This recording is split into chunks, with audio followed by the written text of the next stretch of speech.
The curtain call as he comes out, pats his heart, shows his affection for the fans. He's 22. He's 2-1. Swinging a deep drive, left field. That ball is soaring out of here. A grand slam. Good evening and welcome to another installment of the New York Minute Sports Show. The Yankees shit the bed north of the border and got their back against the wall in the Bronx. We got highlights. We got Aaron Baboon's post-game press conference. It's New York Minute Sports. It's New York Sports for New York Nuts. Don't forget to like. Don't forget to subscribe. Let's go! It's New York Minute Sports. It's New York Sports Talk for Sports Nuts.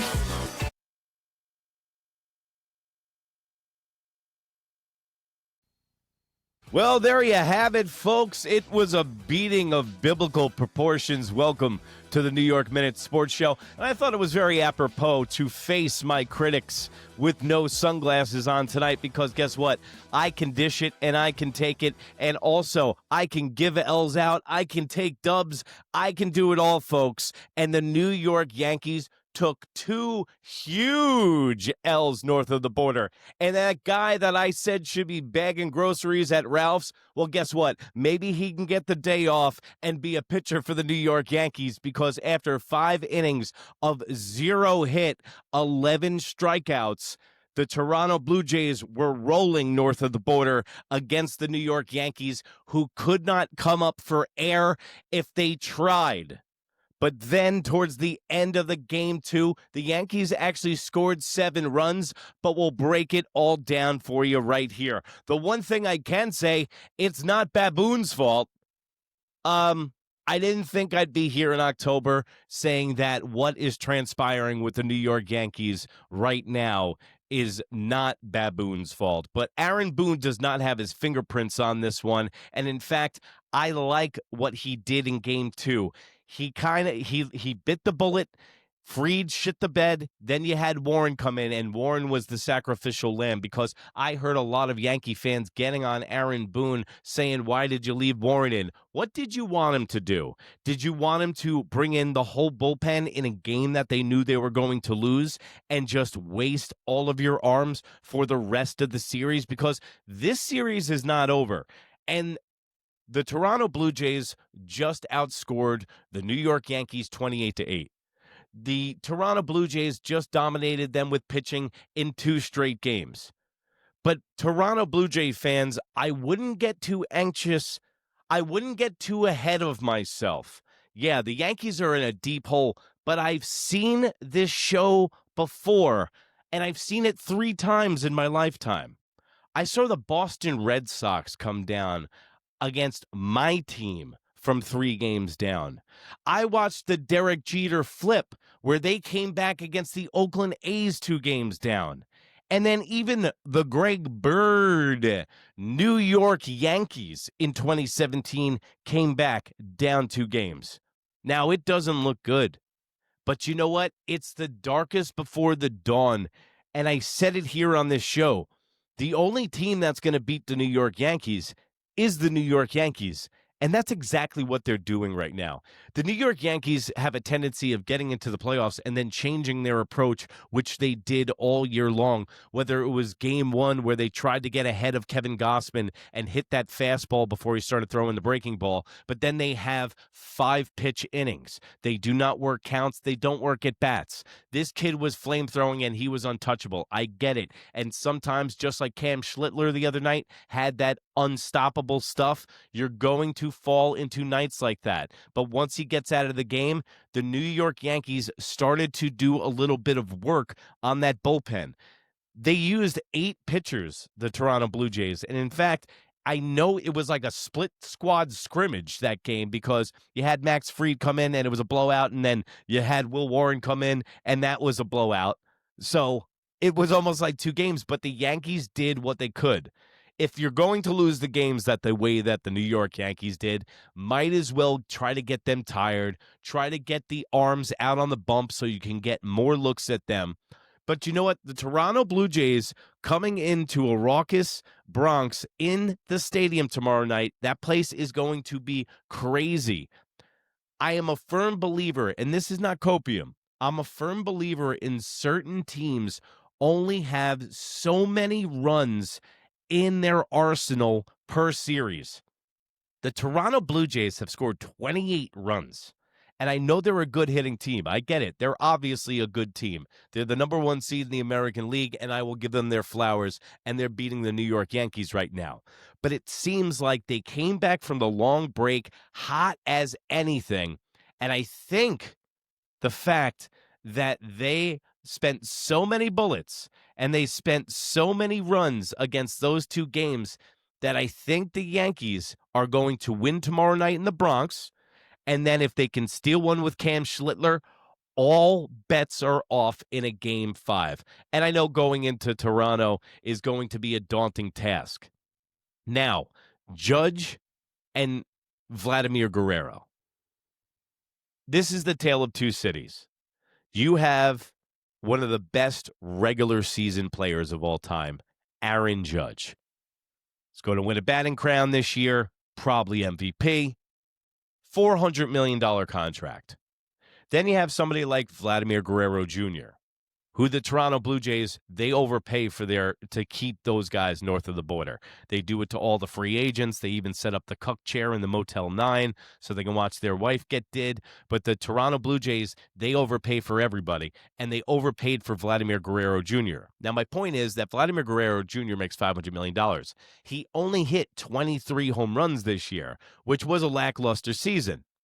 But when the postseason shows up, this guy turns into his old man all of a sudden, who was a Yankee killer. And if you remember back, the Yankees, Joe Torre wanted Vladimir Guerrero Sr., but Brian Cashman wanted Gary Sheffield, and Torre lost that argument, and I still, to this day, I wanted him on the team.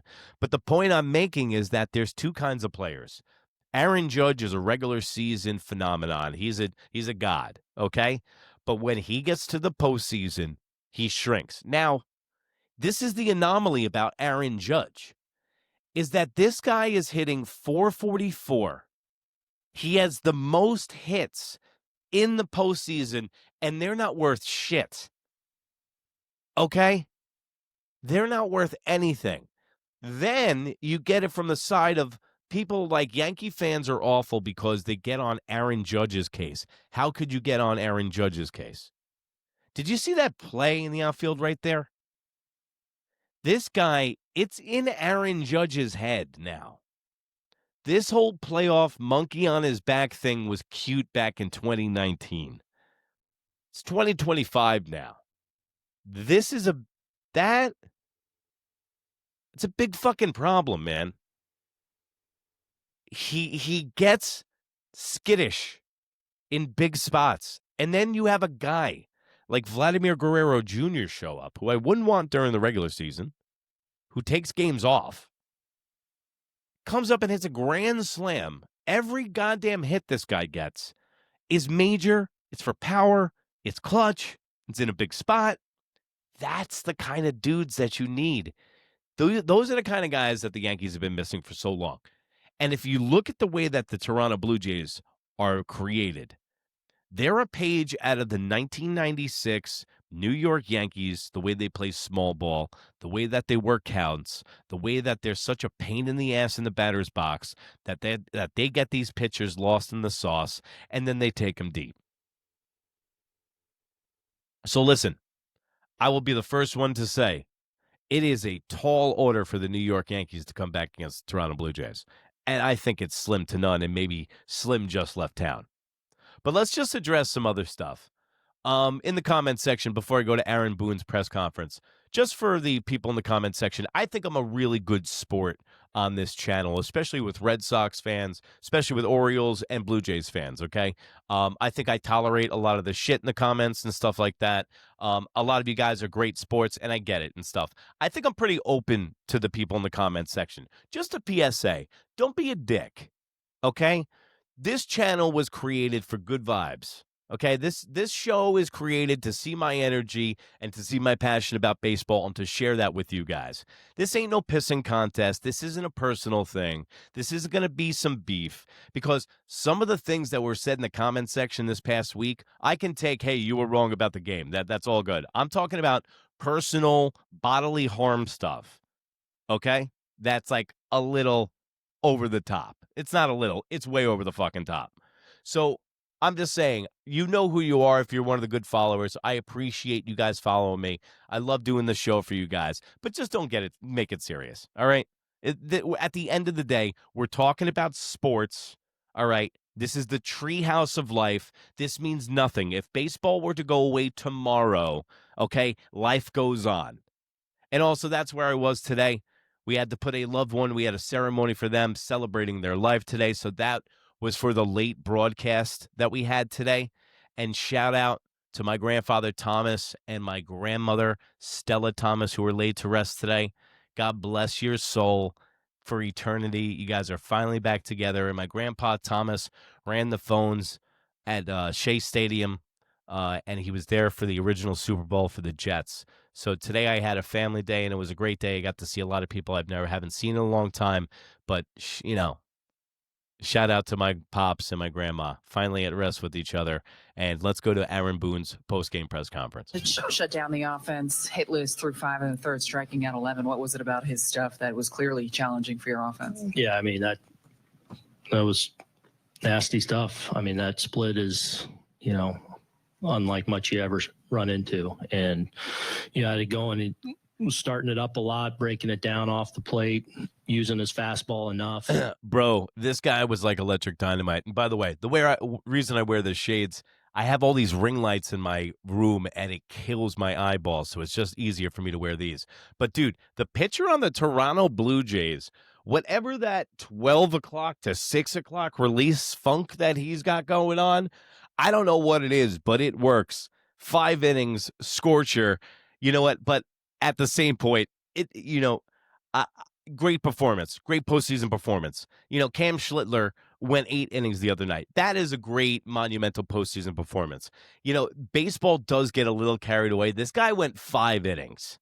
Hey, listen, he owned the Yankees. He was the best pitcher of the day. They got to do something about that bio picture, by the way. This thing is maniacal. Look at this. Look at this guy. Oh, what did they do to him? Look. What did it do to him? Unlike much you ever run into. Look at it. He looks like he's on go pills. Well, he was on go pills against the Yankees. A lot, breaking it down off the plate, using his fastball enough and slider enough.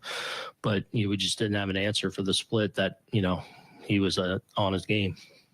Max Fried did not necessarily look like himself. He had been such a stopper for this team. Max Fried, big-time disappointment, $200 million man.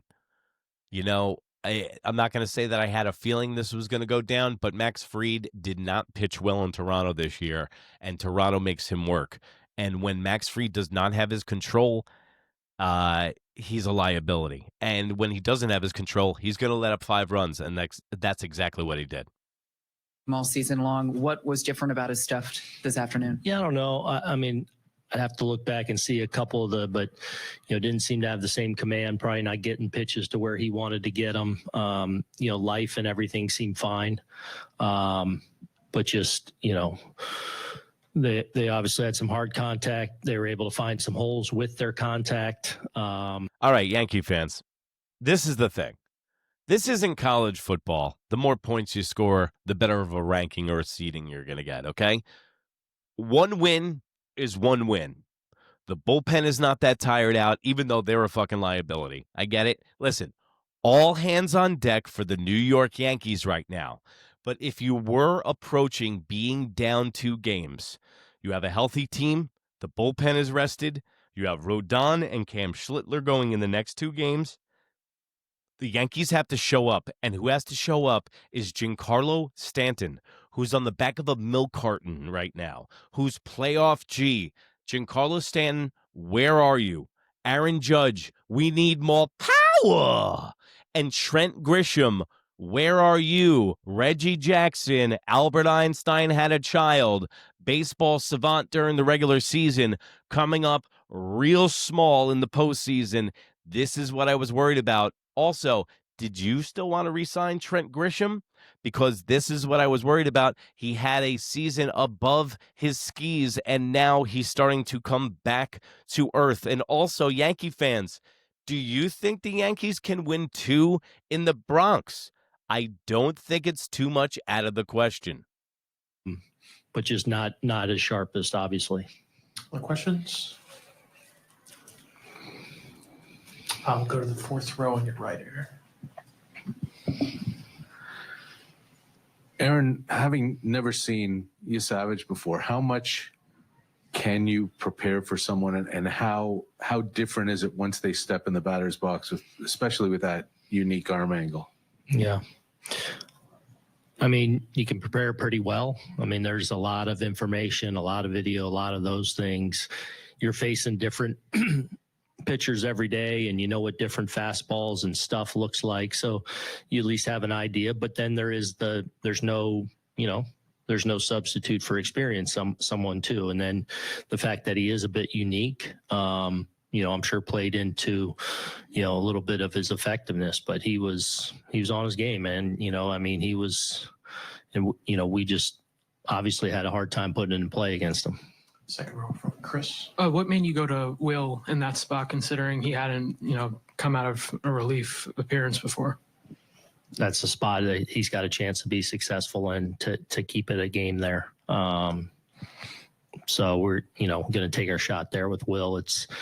Will Warren shouldn't have been anywhere near this game, but this served the purpose. And this is why they didn't put Will Warren in game 1, is because they knew this was the performance that they were going to get. This was going to be him and Blackburn were going to be the 2 mop-up time guys, and that's exactly what Will Warren did. But you know what? Will Warren, you got to give him credit. It's hard to sit up there. It's like bombing like a comedian, and I've been there before. When you go 4 innings pitched, 7 hits, 6 runs, 4 Ks, he got his brains beat in. And what he did was he put himself on a hand grenade because he rested the bullpen. The Yankees only used 3 pitchers in game 2, which is wild. If you look at a game that's 13-7, you would think that they used everybody and a positional player wound up pitching at the end of the game. But the Yankees preserved their bullpen, and shit, it comes down to execution. It comes down to the Yankees stop being pussified. It comes down to the Yankees now and have to be clutch. And I don't know if they have it in them. It's up to them. And these New York sports, bro, and I know there's a Yankee show, but the fucking Jets are killing me. You think I was dodging this show? No, I wasn't dodging this show. I was dodging talking to the public because of the goddamn Jets. It's already 5 and runners out there. So, he's on this team for that, we feel like behind, especially one of our lefties, to go on a run. Obviously, it didn't work initially. He ends up giving us length and preserving us a little bit, but you can't stay away from guys because, that's why he's on there. Third row on your left, Brady. Aaron, what's your take on this 0-2 hole you guys have fallen into? And is it almost more jarring because the games both of them have been blowouts and one of them's against your ace? Baseball's a funny game. Like, I know we'll show up and ready to go expecting to win Tuesday night. So, obviously it feels like the world's caving in around you, and, you lose 2 games like that in their building where it doesn't go right. Also, there's been some talk that the Toronto Blue Jays are cheating. They're not cheating, okay? They took the Yankees to the woodshed. That's all it comes down to. I saw some shit on social media that these guys, I don't know what they're doing. They're trying to say that Springer, who used to be on the Houston Astros, got these guys cheating again. Listen, man, that's some copium bullshit. The only thing it came down to was the Yankees getting their asses kicked in the last 2 games. This was no cheating, okay? But all of a sudden you go out there and win a ball game on Tuesday, the needle can change. There's been a lot of weird things that have happened in baseball this year. This would not be the weirdest, us, rallying. So we'll come ready to go Tuesday, expect to win, and then, look to win again and push it back here. So I don't. Well, there you go. I don't think it's beyond the realm of possibility for the Yankees getting back-to-back games, and then we're going into a Game 5, which is going to make me wake up in cold sweats in the middle of the night in the Rogers Center. But let's first get to Game 1.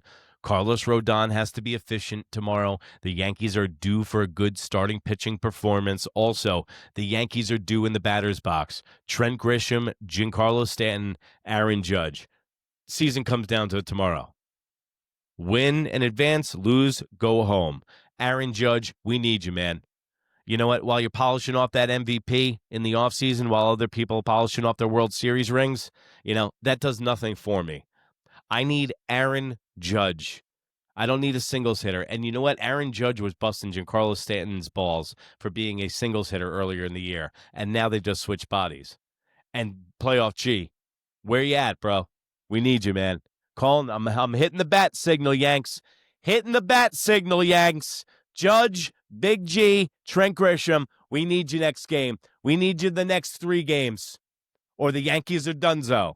But don't be donezo with New York Minute. That's NEWYRKMIN on Instagram. And I will have the Yankees post-game show right after the show tomorrow night. Live when I get home from the Bronx, because I will be in the building. I will be in the stadium trying to be that rabbit's foot and that good luck for the New York Yankees. And remember, if you can't be good, be bad, baby. Bye.